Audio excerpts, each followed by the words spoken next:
Bismillahirrahmanirrahim. Assalamualaikum warahmatullahi wabarakatuh. Waalaikumsalam warahmatullahi wabarakatuh. Alhamdulillah, puji dan syukur marilah senantiasa kita panjatkan kehadirat Allah Subhanahu wa taala, karena pada pagi hari ini kita masih diberikan kesehatan sehingga dapat mengikuti kegiatan menyebarkan pemahaman budaya positif. Salawat dan salam tak bosan-bosannya kita hadiahkan buat Nabi junjungan umat, yakninya baginda Rasulullah Sallallahu Alaihi Wasallam. Allahumma salli ala Muhammad wa ala ali Muhammad. Semoga dengan sering-sering bersalawat kepada beliau, insya Allah di akhirat kelak kita mendapatkan syafaatnya. Amin, amin ya rabbal alamin. Yang sama-sama kita hormati Ibu Kepala Sekolah SDN 15 Batu Nanggai, yang sama-sama kita hormati Bapak-bapak, Ibu-ibu Majelis Guru SDN 15 Batu Nanggai.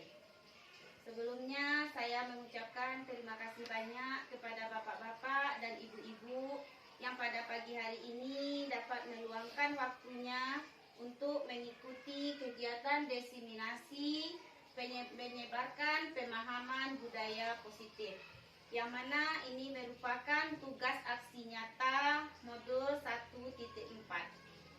Baiklah Bapak dan Ibu semuanya, langsung saja kita masuk kepada topik hari ini, yaitu menyebarkan pemahaman budaya positif, di mana kita semua sudah tahu dan sudah paham tentang budaya positif. Di sini kami selaku penyaji materi mungkin ingin berbagi dengan Bapak dan Ibu yang ada di SDN 15 Batu Nanggai tentang apa itu sebenarnya yang dikatakan dengan budaya positif. Sebenarnya setiap hari menghadapi anak didik kita sudah menerapkan apa yang dinamakan dengan budaya positif tersebut. Tapi sejak adanya kurikulum Merdeka, kita baru tahu kalau itu merupakan budaya positif. Selama ini kita tidak menamainya dengan budaya positif. Tapi hal itu sudah kita lakukan. Apa contohnya? Setiap pagi kita bersalaman dengan anak. Itu merupakan budaya positif. Kita mengajarkan anak kalau mau keluar dari kelas minta izin kepada guru yang ada di kelas. Itu juga budaya positif. Nah, mungkin pada kesempatan kali ini lupa mengingatkan, kita ulang kembali pemahaman kita mengenai budaya positif. Apa saja konsep inti budaya positif itu sebenarnya? Yang pertama yaitu perubahan paradigma positif. Paradigma tentu cara kita berpikir, cara pandang kita. Kemudian disiplin positif, nilai-nilai kebajikan, yaitu nilai-nilai kebaikan. Kebutuhan dasar manusia, motivasi perilaku manusia, posisi kontrol guru, keyakinan kelas, dan terakhir yaitu segitiga restitusi. Pada posisi kontrol guru ini, disinilah nanti peran kita sebenarnya akan kita pahami. Disinilah nanti di posisi kontrol guru ini akan banyak kita temui kesalahan-kesalahan yang mungkin selama ini kita abaikan terhadap murid kita.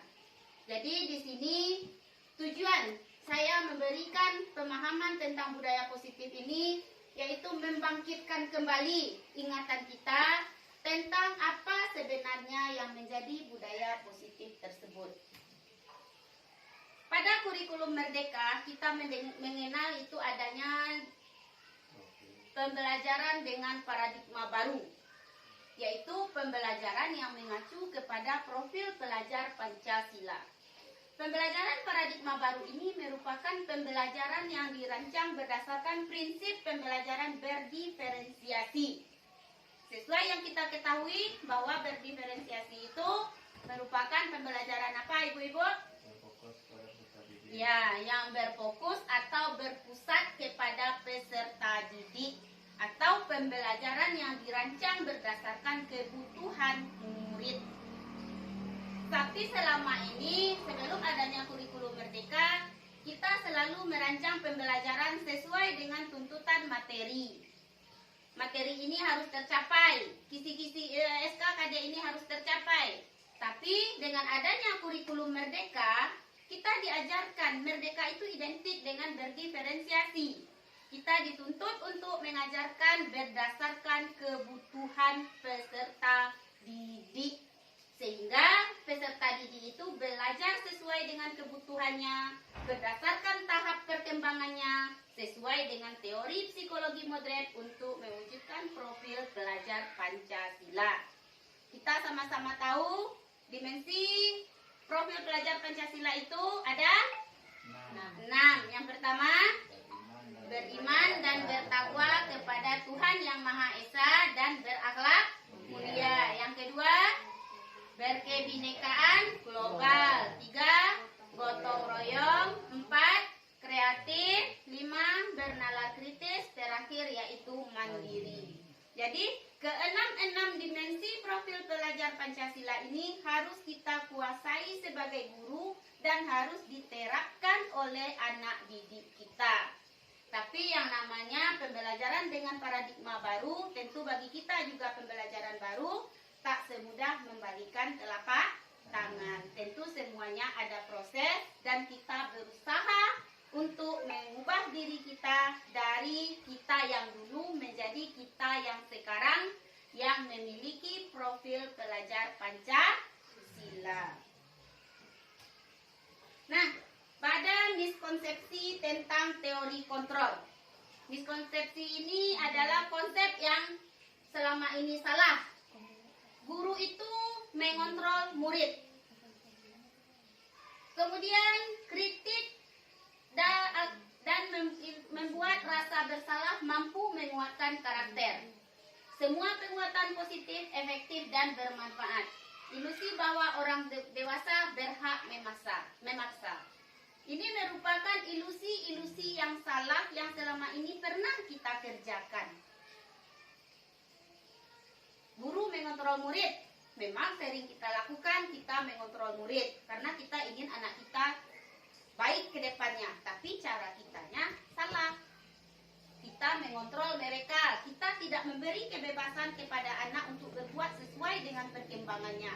Sesuai dengan minatnya. Sesuai dengan kemampuannya. Tapi kita yang mengontrol. Kamu si A harus masuk ke sini. Kamu si B harus belajar di kelompok ini. Padahal di dalam kurikulum merdeka itu adalah hal yang salah. Namanya saja merdeka, berarti bebas. Anak itu bebas memilih gaya belajar sesuai dengan bakat minatnya, sesuai dengan kebutuhannya, sesuai dengan posisinya. Kemudian merubah paradigma stimulus respon ke pendekatan teori kontrol. Selama ini yang kita gunakan yaitu stimulus respon, yaitu memberikan sebuah harapan, memberikan sebuah masukan tentang dunia. Tapi untuk saat sekarang ini yang benarnya yaitu teori kontrol. Apa perbedaannya? Pada stimulus respon, kita menganggap bahwa kebutuhan kita sama. Misalnya kita sama-sama butuh makan, kita sama-sama butuh pendidikan. Tapi pada teori kontrol, hakikatnya kebutuhan kita itu berbeda. Banyak sekarang kita perhatikan anak-anak yang bukan tidak butuh, tapi tidak nomor satu bagi mereka makan itu. Mereka tetap tumbuh, tetap sehat, tetap berkembang. Nah, itulah yang membedakan antara stimulus respon dan teori kontrol. Kemudian semua orang melihat hal yang sama. Seperti di dalam ruangan ini, kita melihat sama ke arah layar yang disajikan. Tapi dalam pikiran kita pasti beda. Jadi itulah yang dikatakan dengan teori kontrol. Setiap orang memiliki gambaran berbeda, tidak sama pandangan kita semuanya. Yang ketiga, kita mencoba mengubah orang agar berpandang sama dengan kita.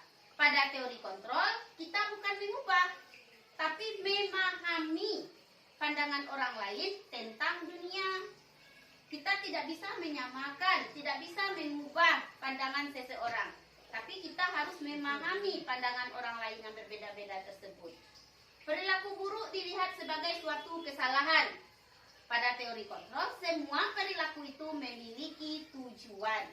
Walaupun perilaku buruk, misalnya seorang anak berbuat salah, kita selalu menegur anak yang berbuat salah itu.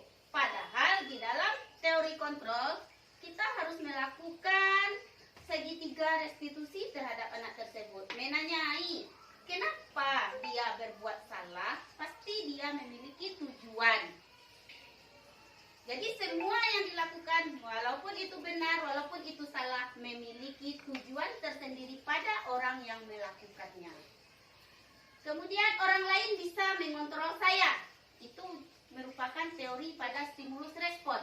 Tapi pada teori kontrol, hanya Anda yang bisa mengontrol diri Anda. Berarti hanya kita sendiri yang bisa mengontrol diri kita. Orang lain tidak bisa mengontrol diri kita, tapi kitalah yang bisa mengontrol. Kemudian, saya bisa mengontrol orang lain. Bisa, tapi sebenarnya di teori kontrol, kita tidak bisa mengontrol orang lain. Kita hanya bisa memberikan saran, memberikan masukan, mengarahkan, bukan mengontrol. Pemaksaan ada pada saat bujukan gagal. Sedangkan pada teori kontrol, kolaborasi dan konsensus menciptakan pilihan-pilihan baru. Model berpikir menang atau kalah. Pada teori kontrol, kita hanya berpikir untuk menang, menang, dan menang. Kita tidak pernah berpikir untuk kalah. Jadi, disinilah perbedaannya pada disiplin positif itu, mana yang merupakan stimulus respon yang selama ini kita jalankan, mana yang merupakan teori kontrol. Nah, sekarang kita masuk pada disiplin positif. Apa itu sebenarnya yang dikatakan dengan disiplin? Selama ini, menurut Bapak Okta, apa yang dinamakan dengan disiplin? Kalau disiplin itu memperbaiki diri. Memperbaiki diri. Weni? Mematuhi peraturan. Mematuhi peraturan. Tidak boleh kita salahkan. Itu menurut pendapat Bu Eni dan Pak Okta. Tapi sebenarnya apa yang dikatakan dengan disiplin itu? Disiplin itu artinya kita belajar. Selama ini kita menganggap disiplin itu anak harus patuh terhadap aturan. Itu namanya disiplin. Anak harus patuh pada aturan sekolah. Datang ke sekolah tertib. Pakai baju seragam sekolah. Itu namanya disiplin menurut kita. Tapi sebenarnya yang dikatakan disiplin itu belajar. Ketika anak melanggar sebuah aturan, maka di sanalah anak itu belajar untuk disiplin. Jadi disiplin itu mengacu pada disiplin diri yang memiliki tanggung jawab terhadap apa yang dilakukannya berdasarkan nilai-nilai yang diyakini. Kemudian disiplin positif itu merupakan salah satu cara penerapan disiplin yang bertujuan untuk menumbuhkan kesadaran serta memperdayakan peserta didik tanpa imbalan penghargaan, ancaman, atau hukuman.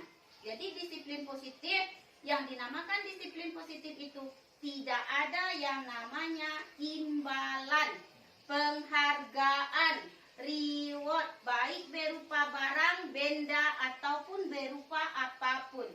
Selama ini yang kita terapkan, jika kamu mampu berbuat patuh, jika kamu mampu disiplin, maka akan ibu berikan hadiahnya kue. Itu merupakan penerapan disiplin yang salah.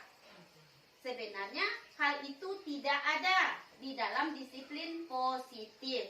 Karena ketika seorang anak merasa dia telah berhasil, maka dijanjikan oleh guru untuk diberikan reward atau hadiah. Dia akan maju ke depan menerima reward atau hadiah tersebut. Dia merasa berbangga hati. Dia merasa dia bahagia. Tapi di sisi lain, anak yang tidak maju ke depan karena dia tidak mampu memenuhi apa yang diminta guru akan merasa kecil hati. Padahal yang sebenarnya menurut kita yang salah anak tersebut karena dia tidak mau dan tidak mampu menyelesaikan tantangan dari guru.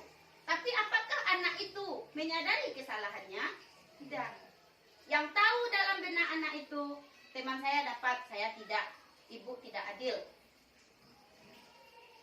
Minggu depan dia juga yang dapat, saya tidak akan pernah dapat. Akhirnya terpikirlah di dalam benak anak tersebut, saya tidak akan pernah mendapatkan reward dari guru. Untuk apa saya maju? Untuk apa saya berubah? Kemudian memberikan ancaman. Jika kamu besok tidak membuat PR, maka akan ibu berdirikan di depan. Ibu suruh menjemput bukunya pulang. Anak merasa terancam. Di satu sisi kita berpikir dengan adanya ancaman tersebut, anak akan belajar sungguh-sungguh di rumah. Anak akan menjadi takut dan dia akan membuat PR-nya. Tapi sebenarnya itu adalah penerapan yang salah. Termasuk juga sebuah hukuman. Jadi apa yang harus kita lakukan untuk menegakkan disiplin positif? Yang harus kita tegakkan untuk menegakkan disiplin positif yaitu kita memberi konsekuensi. Misalnya, nanti ada slide-nya tentang konsekuensi, mana yang merupakan hukuman, mana yang merupakan konsekuensi. Nanti ada yang membedakannya. Misalnya, kita membuat kesepakatan dengan anak. Dibuat kesepakatan siapa yang harus mengerjakan PR dari rumah. Jika tidak mengerjakan PR, kita sepakati dengan anak tersebut apa yang akan terjadi. Mungkin PR-nya menjadi 2 kali lipat, atau dari PR yang 5 menjadi 8, dengan catatan disetujui oleh seluruh anggota kelas. Itu dinamakan dengan konsekuensi. Sebenarnya itu juga berupa hukuman bagi anak yang tidak membuat PR, tapi sudah berbeda caranya. Kalau hukuman hanya kita yang memberikan. Kalau tidak buat PR, besok ibu suruh membuatnya 2 kali lipat. Tapi dengan adanya konsekuensi, bagi anak ibu yang tidak membuat PR, akan kita berlakukan konsekuensi atau kesepakatan kelas kita. Sehingga yang membuatnya anak, yang menyetujuinya anak, yang menjalankan anak, kita tinggal hanya mengontrol saja. Kemudian sebagai seorang pendidik, tujuan kita adalah menciptakan peserta didik yang memiliki disiplin diri. Sehingga mereka berperilaku mengacu kepada nilai-nilai kebajikan universal dan memiliki motivasi intrinsik dalam perubahan perilaku ke arah yang lebih baik. Nah, nilai-nilai kebijakan apa saja yang harus dimiliki oleh seseorang atau oleh organisasi tersebut? Nilai-nilai kebajikan itu merupakan nilai-nilai kebaikan, nilai-nilai yang disepakati secara bersama, tidak memandang golongan, tidak memandang suku, tidak memandang agama, bahasa maupun latar belakang. Jadi makanya nilai kebajikan itu dinamakan dengan nilai-nilai kebajikan universal, bersifat secara umum, tidak berlaku untuk satu golongan. Apa contoh nilai kebajikan? Berdasarkan profil pelajar Pancasila, yaitu ada 6 nilai kebajikan sesuai dengan dimensi profil pelajar Pancasila tersebut. Kemudian berdasarkan PYP, nilai kebajikan itu ada namanya toleransi, rasa hormat, integritas, mandiri, menghargai, antusias, empati, dan lain sebagainya. Sedangkan menurut 9 pilar karakter Indonesia, nilai kebajikan itu mulai dari cinta terhadap Tuhan dan segenap ciptaannya, mandiri, tanggung jawab, sampai dengan adanya kedamaian dan kesatuan. Jadi nilai-nilai kebajikan inilah yang nantinya akan kita kembangkan kepada anak didik kita agar dia dapat menerapkan disiplin positif. Karena kita berada pada kurikulum merdeka, maka nilai kebajikan yang utama kita kembangkan yaitu yang ada pada profil pelajar Pancasila. Beriman bertakwa kepada Tuhan Yang Maha Esa. Apa saja nilai kebajikan pada poin nomor 1 tersebut? Misalnya, salat, berdoa, kemudian berakhlak mulia. Akhlak inilah yang utama. Karena dengan adanya akhlak, maka anak akan memiliki kepribadian yang baik. Kemudian berkebinekaan global, tidak membeda-bedakan teman, gotong royong, saling membantu walaupun dalam membuat tugas. mereka bergotong royong. Tapi bagaimana cara bergotong royong dalam membuat tugas?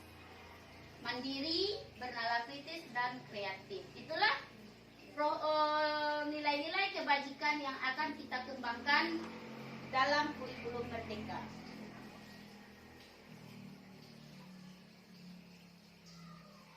Kemudian kita lanjut pada kebutuhan dasar manusia.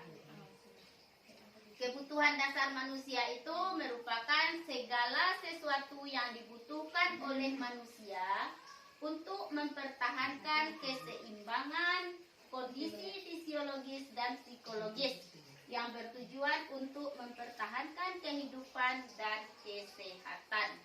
Kebutuhan dasar manusia ini pada hakikatnya sama kebutuhan kita. Di sini kami akan memaparkan ada 5 kebutuhan dasar manusia. Yang pertama, kebutuhan itu dinamakan dengan penguasaan. Di segi mana saja kebutuhan itu merupakan penguasaan bagi seorang manusia? Ini merupakan pendapat dari Dr. William Glasser. Penguasaan itu yaitu adanya harga diri, keinginan untuk dianggap, memimpin, berprestasi, diakui dan didengar. Mungkin ini dimiliki oleh setiap kita. Kebutuhan harga diri, keinginan untuk dihargai. Kemudian yang kedua, kasih sayang dan rasa diterima. Adanya rasa diterima, dipedulikan, berbagi, kerjasama, menjadi bagian dalam kelompok. 3, bertahan hidup. Bertahan hidup itu ini kebutuhan yang umum. Makanan, pakaian, tempat tinggal, keamanan, dan kesehatan. Kesenangan, bermain, humor, antusiasme, tertawa. Kebebasan, mandiri, memiliki pilihan, mencoba hal baru, mampu mengendalikan arah dirinya. Kira-kira menurut Bapak dan Ibu guru, manakah yang rentan saat ini dibutuhkan oleh anak kita?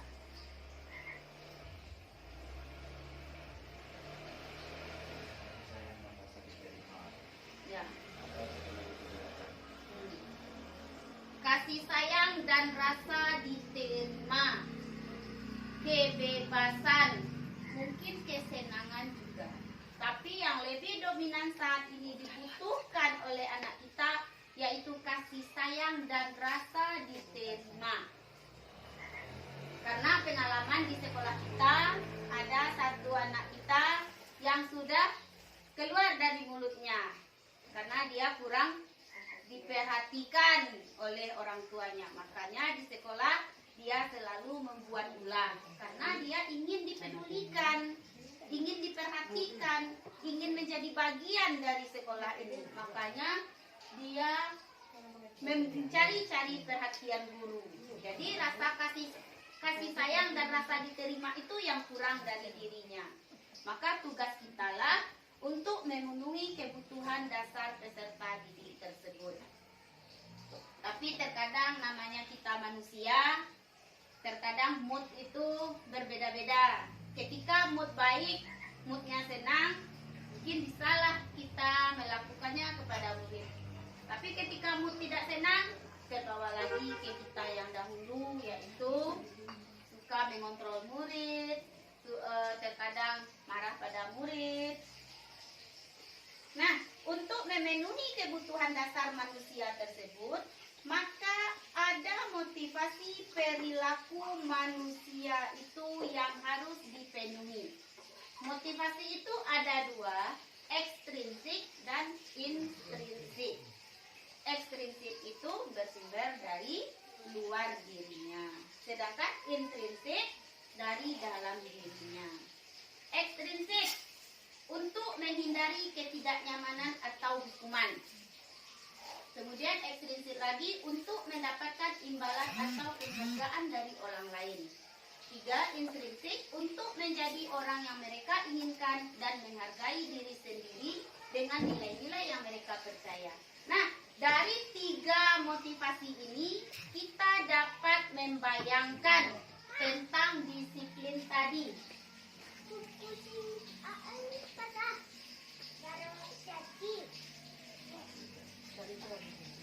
Dan mengenai disiplin tadi, kenapa anak itu berbuat disiplin? Kenapa anak itu patuh? Karena dia ingin menghindari ketidaknyamanan atau hukuman.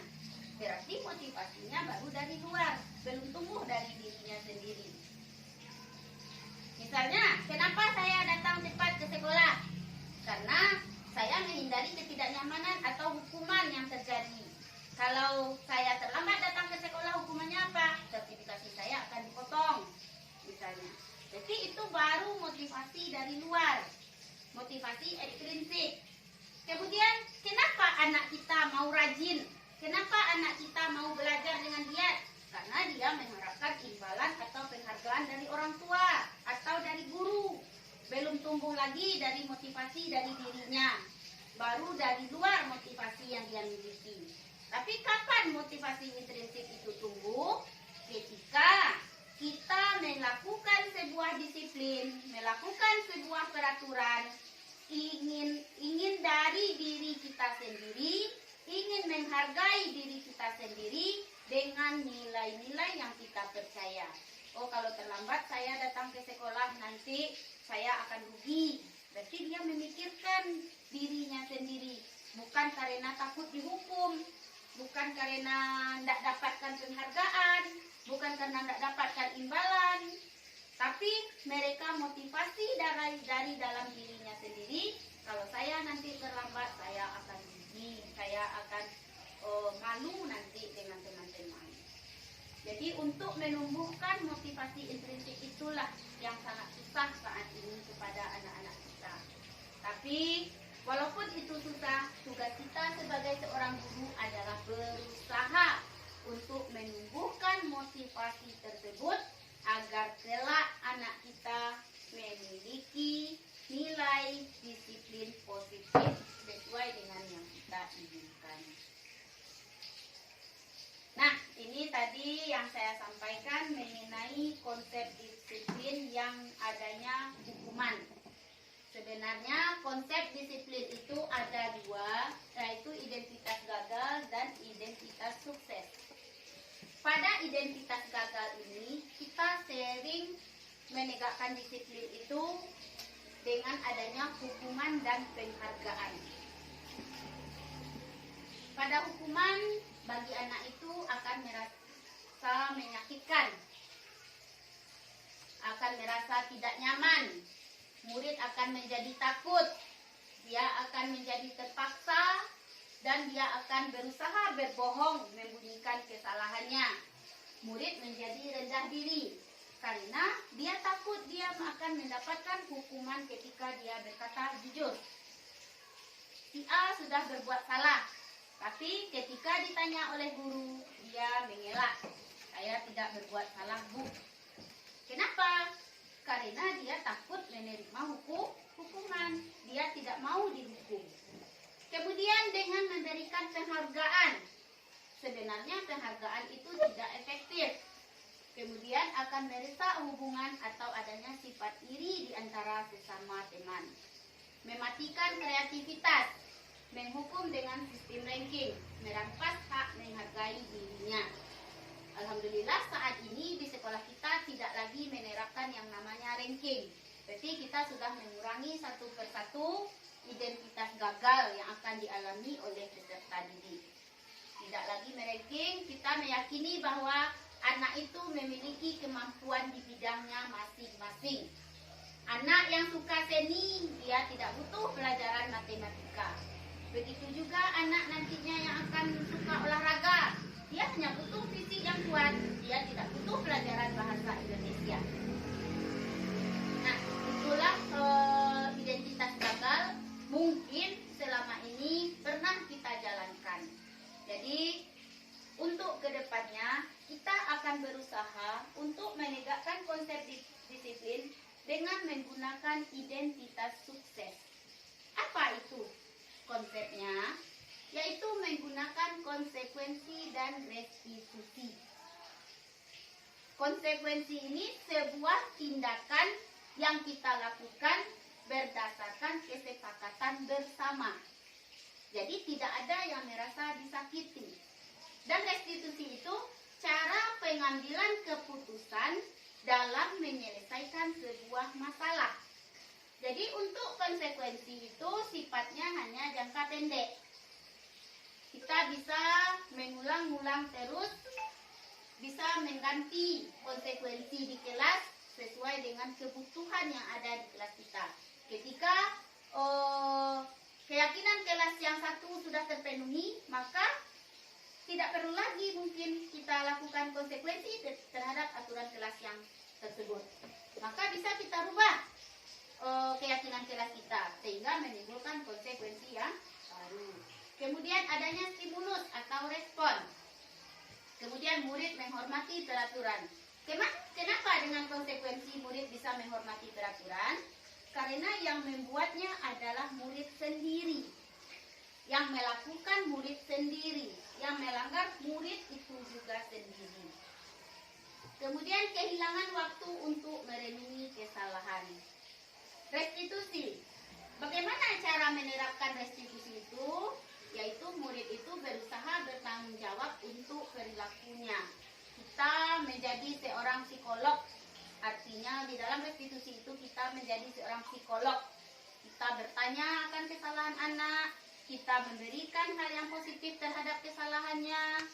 Kita memberikan jalan keluar terhadap permasalahannya. Dan kita meminta kepada anak tersebut untuk mengenali dirinya.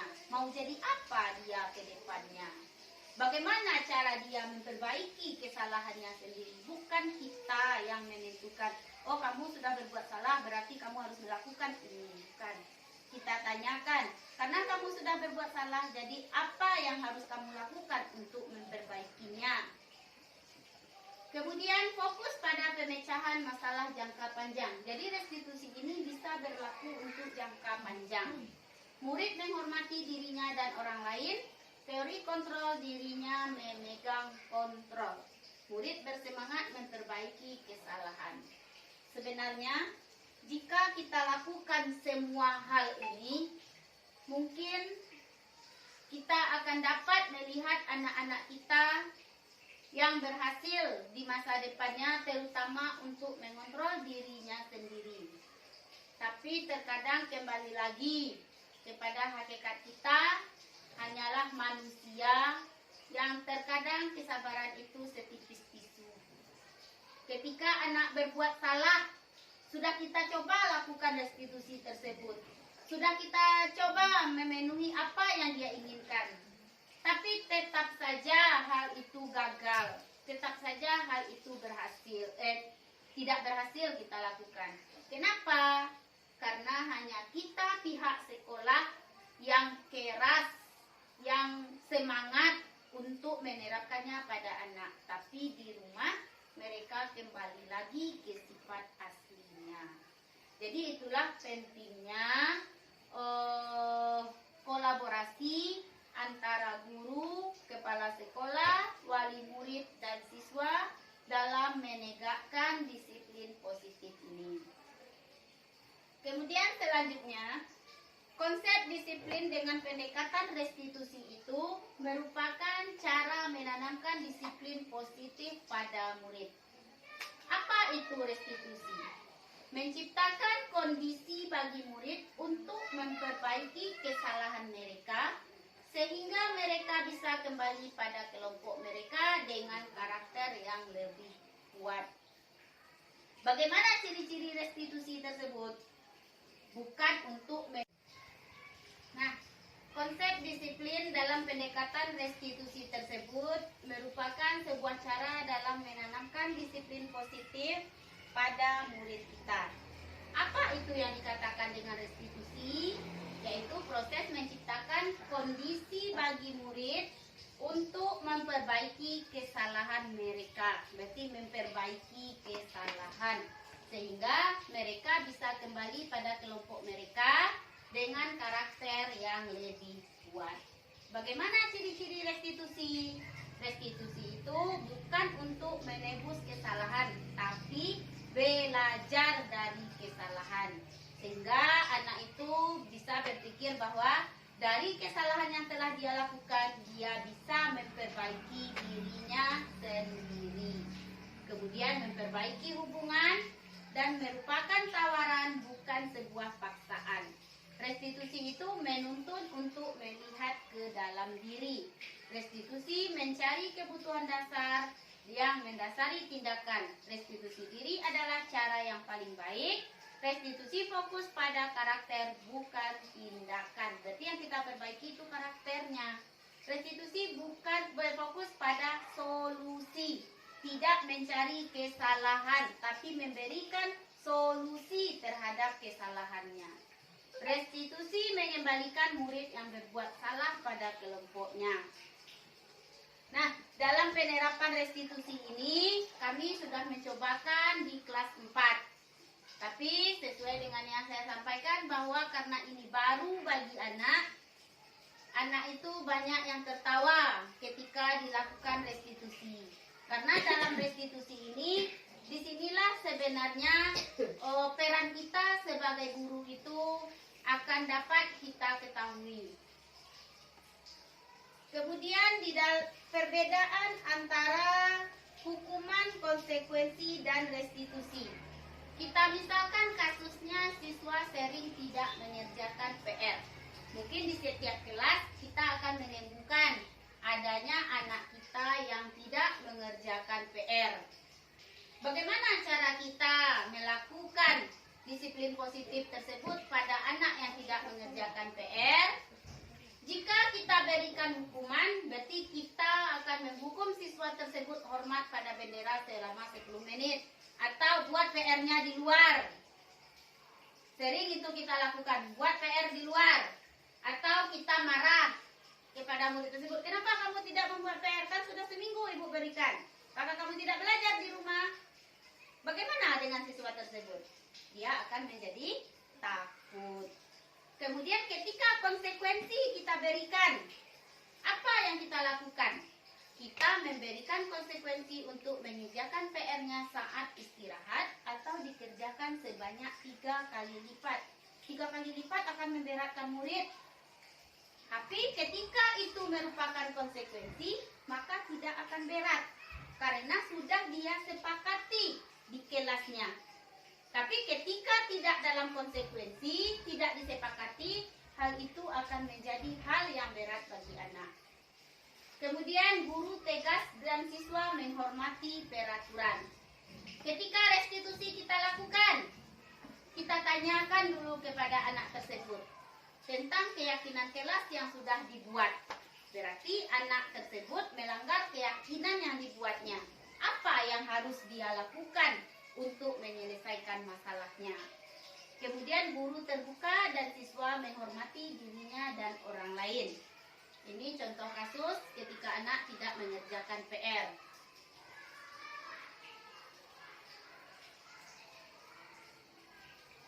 Nah, dalam melakukan restitusi itu, kita harus paham 5 posisi kontrol kita dalam melakukan restitusi. Yaitu 5 posisi kontrol guru ini: penghukum, pembuat rasa bersalah, teman, pemantau, manajer. Kira-kira menurut Bapak Ibu, dari 5 posisi kontrol ini, posisi mana yang paling bagus? Pemantau. Pemantau. Teman. Tapi sebenarnya dari 5 posisi tersebut, posisi yang paling bagus adalah manajer. Manajer itu, kita beranggapan manajer itu pimpinan. Kepala sekolah itu manajer. Kita takut akan kepala sekolah, tapi sebenarnya bukan itu.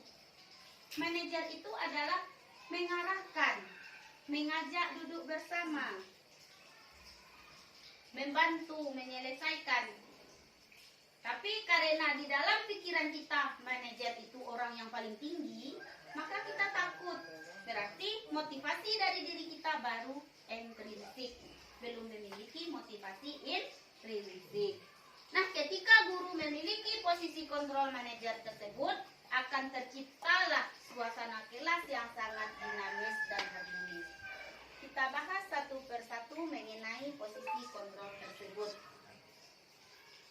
Kasusnya ketika siswa tidak memakai atribut lengkap saat upacara.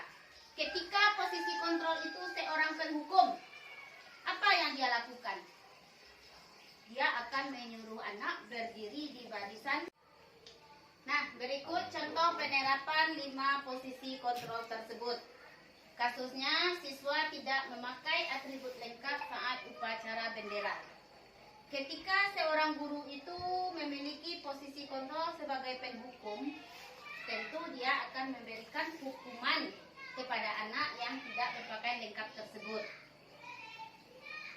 Kalau sebagai pemantau, dia akan mencari-cari kenapa anak itu tidak mematuhi aturan tersebut, kenapa anak itu melanggar. Kemudian sebagai teman, dia akan mengajak anak itu untuk patuh terhadap aturan, akan mengajak anak itu untuk tertib.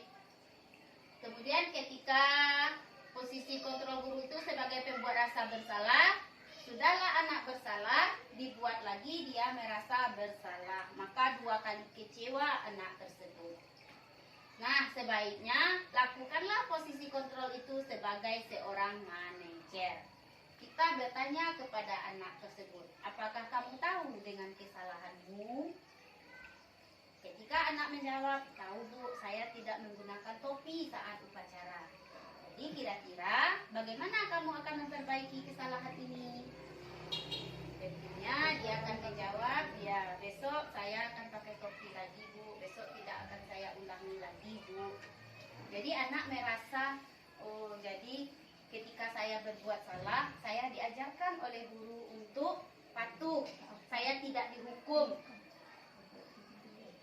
Nah, untuk menerapkan posisi kontrol ini, salah satu yang dapat kita lakukan yaitu dengan membuat keyakinan kelas. Keyakinan kelas itu awalnya dari peraturan. Keyakinan itu dilahirkan dari peraturan sekolah, tapi kita ubah menjadi keyakinan kelas. Mengapa keyakinan kelas? Mengapa tidak peraturan kelas saja? Karena mengapa kita memiliki peraturan tentang penggunaan helm pada saat mengendarai kendaraan roda 2 dan motor?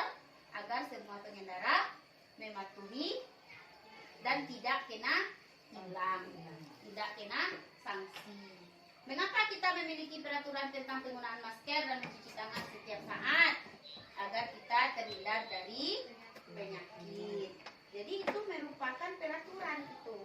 Jadi dari peraturan itu kita turunkan dia menjadi keyakinan kelas. Peraturan, tidak boleh datang sekolah terlambat. Itu peraturan namanya. Ketika kita ubah menjadi keyakinan, tidak boleh itu hilang. Dia menggunakan kalimat positif. Kira-kira apa kalimat positifnya? Tidak boleh datang sekolah terlambat.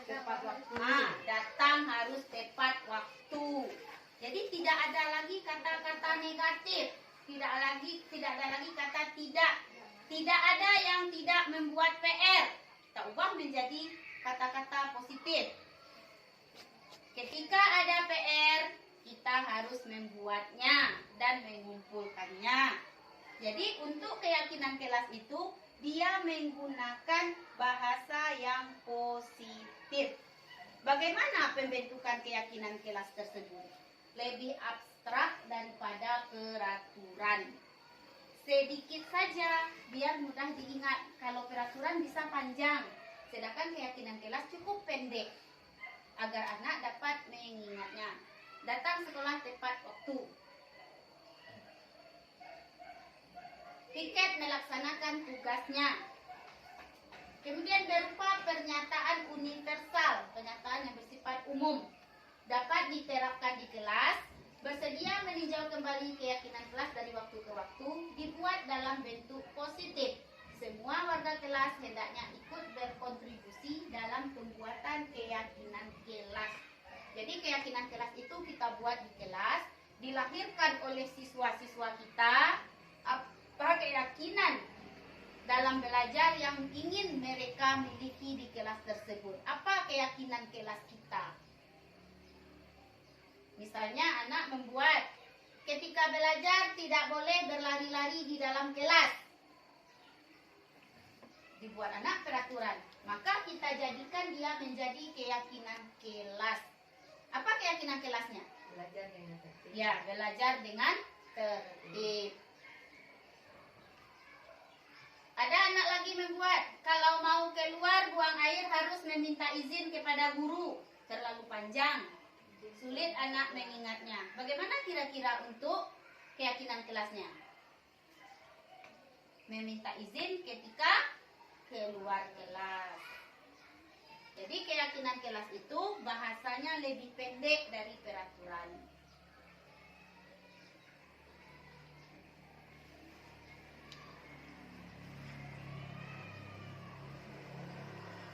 Nah, ketika keyakinan itu dilanggar atau ketika anak berbuat salah atau anak memiliki masalah, maka akan kita berlakukan segitiga restitusi. Akan kita berlakukan segitiga restitusi supaya anak itu dapat memecahkan masalahnya dan dapat mencari jalan keluar dari masalah yang dia hadapi. Nah, apa itu yang dikatakan dengan restitusi? Yaitu suatu proses dialog yang dijalankan oleh guru agar dapat menghasilkan murid yang mandiri dan bertanggung jawab. Itu adalah tujuan dilakukannya restitusi.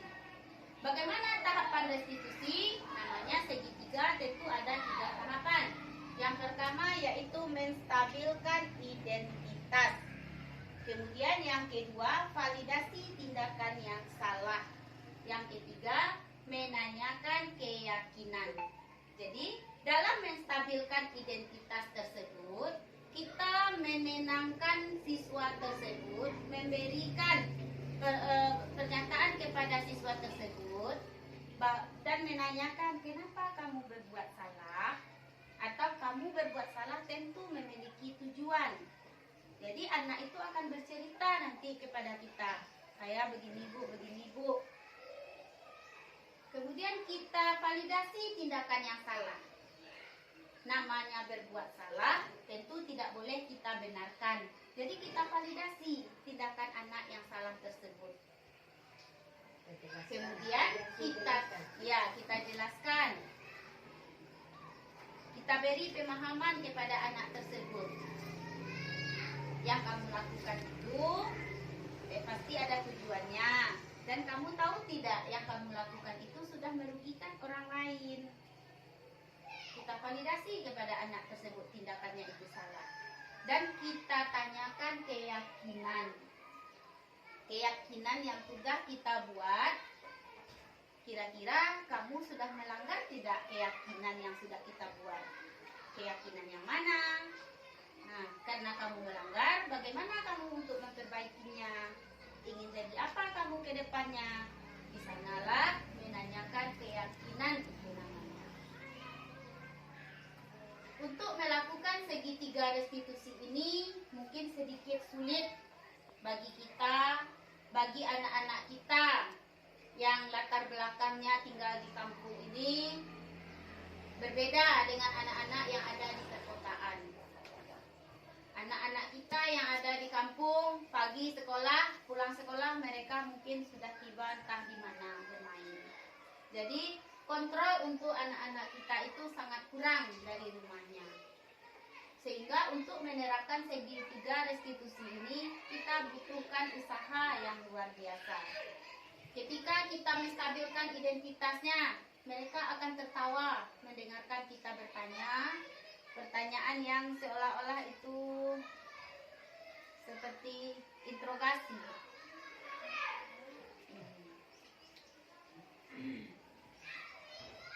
Nah, ini hal yang dilakukan ketika kita melakukan restitusi, yaitu menstabilkan identitas tadi. Prinsipnya, membuat kesalahan adalah bagian dari proses pembelajaran.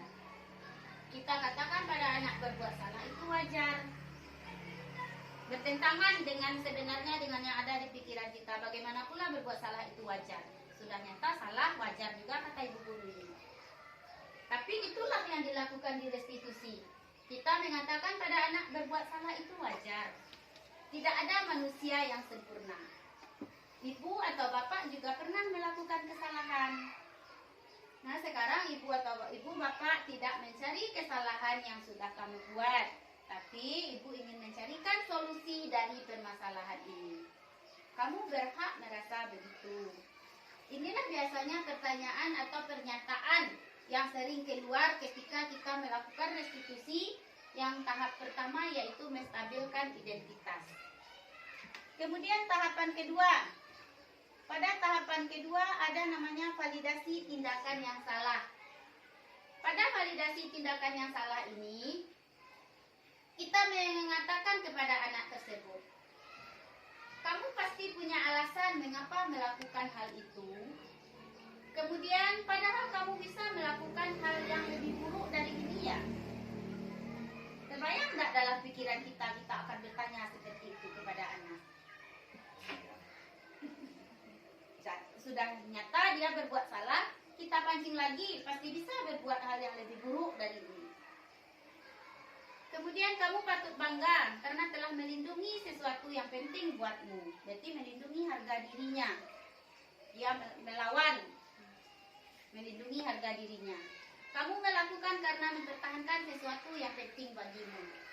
Ini biasanya yang sering digunakan dalam melakukan validasi tindakan yang salah. Kemudian yang terakhir yaitu pada tahap menanyakan keyakinan. Pada tahap menanyakan keyakinan ini, kita menanyakan kembali kepada anak tersebut, apa keyakinan kelas kita? Nilai-nilai apa yang telah disepakati bersama? Seperti apa gambaran kelas ideal menurut kamu? Bagaimana cara kamu memperbaiki kesalahan? Kamu ingin menjadi orang yang seperti apa? Jadi dari sini anak itu akan membayangkan apa yang sudah dilanggarnya dan bagaimana cara dia memperbaikinya dan ingin menjadi apa dia ke depannya. Mungkin di dalam teori hal ini sangatlah mudah untuk kita lakukan. Tapi dalam praktek kita butuh penguasaan yang lebih dalam lagi. Butuh pemahaman yang lebih dalam lagi dalam melakukan segitiga restitusi ini. Karena kita harus terlepas dari kebiasaan lama kita. Setiap ada anak salah, kita langsung panggil dan selesaikan masalahnya menurut kita itu benar. Tanpa kita melakukan 3 tindakan tersebut. Kita langsung mencari jalan keluarnya. Tidak bertanya kepada anak bagaimana maunya untuk menyelesaikan masalah tersebut.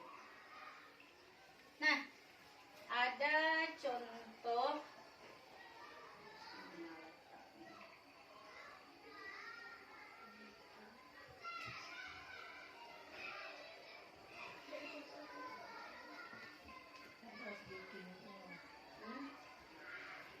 speaking saya dulu ya.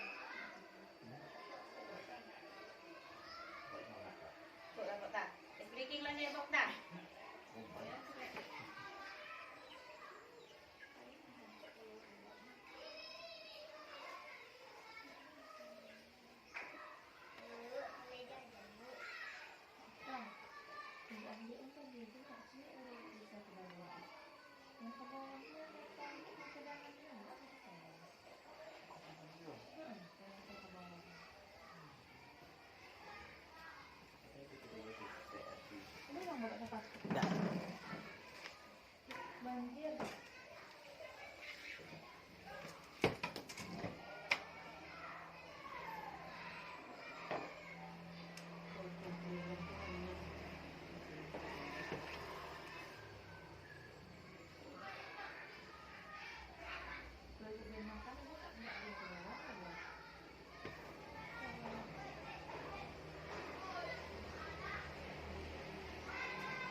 Bapak dan Ibu sambil menunggu. Mungkin dalam penerapan budaya positif itu sebenarnya bisa kita lakukan mulai dari sekarang dan bahkan sudah kita lakukan. Karena kita memiliki profil pelajar Pancasila. Dalam profil ini kita akan melaksanakan peran kita sebagai guru penggerak, yaitu menjadi pemimpin pembelajaran. Menjadi pemimpin pembelajaran tentunya di kelas kita menjadi pemimpin dalam pembelajaran bagi anak murid kita. Kemudian kita bisa menjadi coach bagi guru lain. Menjadi coach guru lain yaitu berbagi ilmu, berbagi pengalaman terhadap rekan-rekan kita.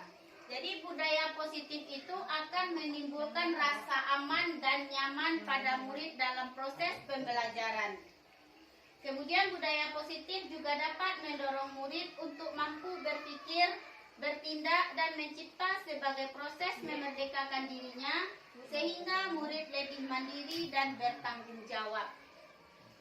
Jadi budaya positif itu sangat penting sekali kita terapkan di dalam keseharian kita di sekolah. Nah, disiplin positif itu dapat kita lakukan untuk mendidik murid melakukan kontrol dari dalam dirinya dalam membentuk kepercayaan dirinya. Seperti yang sudah saya sampaikan tadi, posisi kontrol itu kita jadilah sebagai seorang manajer. Jadilah sebagai seorang manajer atau sebagai seorang teman bagi anak tersebut, di mana anak tersebut akan merasa dibimbing, akan merasa diarahkan dari perbuatan salahnya, sehingga dia bisa menjadi seorang anak yang memiliki karakter yang lebih baik dari yang sekarang ini.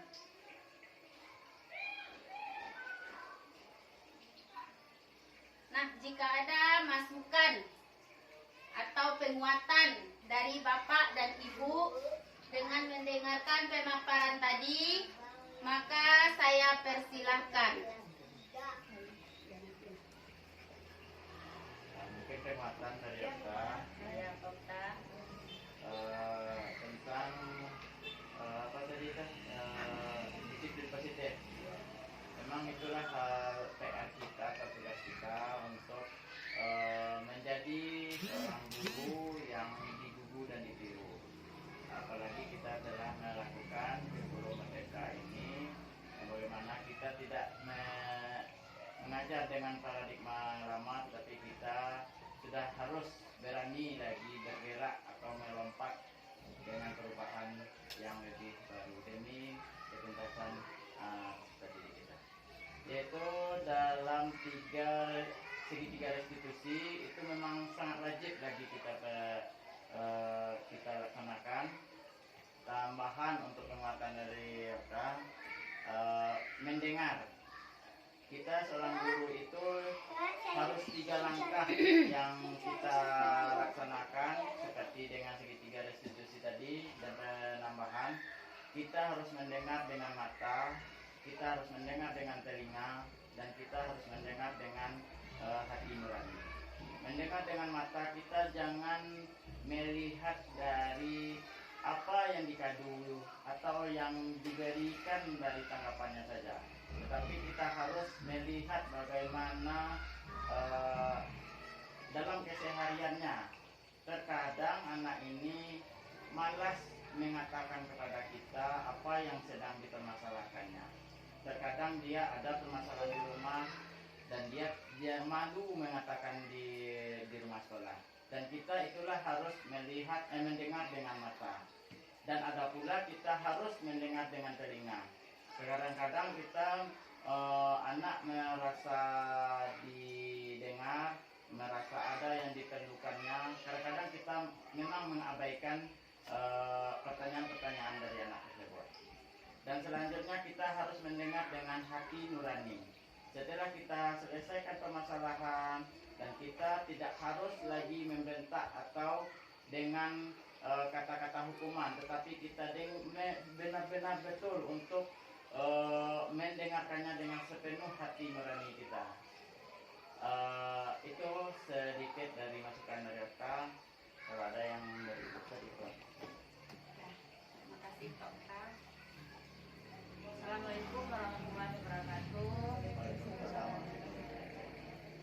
Ya, terima kasih kita ucapkan kepada Ibu Monaliansa sebagai calon guru penggerak yang telah memaparkan materi kepada kita semua tentang disiplin positif. Saya selaku kepala sekolah di sini berterima kasih karena ilmu yang Ibu Muna berikan itu sangat bermanfaat bagi Bapak Ibu guru kita semua.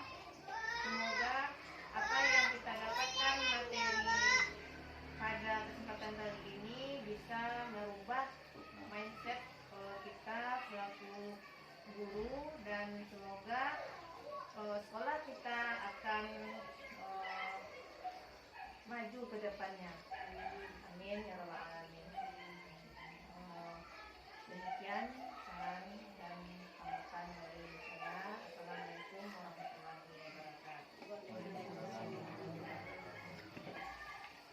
Terima kasih banyak kepada Bapak Okta dan Ibu Wid yang telah memberikan masukan, telah memberikan penguatan terhadap apa yang saya sampaikan hari ini. Mungkin kita akan sama-sama berusaha, kita akan sama-sama mencoba untuk menerapkan disiplin positif tersebut. Karena yang kita tahu bahwa kurikulum Merdeka ini identik sekali dengan penerapan budaya positif. Bahkan di dalam PMM pun kita mengambil materi tentang budaya positif. Jadi budaya positif itu tidak hanya lagi sebuah kameng, tidak hanya lagi sebuah materi atau sebuah judul, tapi merupakan sebuah kekuatan yang harus kita lakukan, harus kita laksanakan, dan harus kita arahkan anak kita untuk melakukan budaya positif tersebut agar terciptalah anak siswa yang memiliki profil pelajar Pancasila tersebut. Jadi semuanya berawalah dari budaya positif. Dan alhamdulillah di sekolah kita ini kita sudah banyak menerapkan budaya-budaya positif. Seperti halnya setiap pagi bersalaman, setiap pagi, setiap hari Senin upacara, itu juga merupakan budaya positif. Melakukan senam pembiasaan pagi, melakukan setiap Rabu menyanyikan lagu nasional juga merupakan budaya positif, yaitu sebagai bukti cinta kepada tanah air. One day one ayat juga merupakan penerapan dari budaya positif, yaitu pada dimensi yang pertama. Kemudian setiap hari Sabtu kita juga melakukan makan bersama, dan mungkin anak-anak yang ada dalam sekelompok itu akan berbagi dengan teman-temannya. Jadi sudah banyak sebenarnya budaya positif yang telah kita terapkan. Tinggal kita hanya lagi menyempurnakan dan meningkatkannya. Serta kita akan berusaha dan mencoba untuk memahami 5 posisi kontrol guru tadi. Kita akan melakukan posisi mana yang paling tepat untuk kita dan posisi mana yang terbaik untuk kita. Serta kita akan berusaha untuk menyelesaikan masalah-masalah anak menggunakan segitiga restitusi. Semoga dengan adanya pemahaman ini kita dapat menjadi seorang guru sesuai dengan yang apa kita dapatkan kemarin, seorang guru yang dirindukan oleh muridnya. Kita sesuai dengan apa yang disampaikan oleh Ki Hajar Dewantara, bahwa seorang guru itu tidaklah menuntut, tetapi dia menuntun. Menuntut dan menuntun sebuah kata yang hampir sama dan jauh sekali beda maknanya. Menuntut dan menuntun. Ki Hajar Dewantara berharap kita guru ini menuntun anak sesuai dengan kodratnya, yaitu kodrat alam dan kodrat zaman. Kodrat alam yang dimiliki oleh diri anak sendiri, sedangkan kodrat zaman sesuai dengan perkembangan yang ada.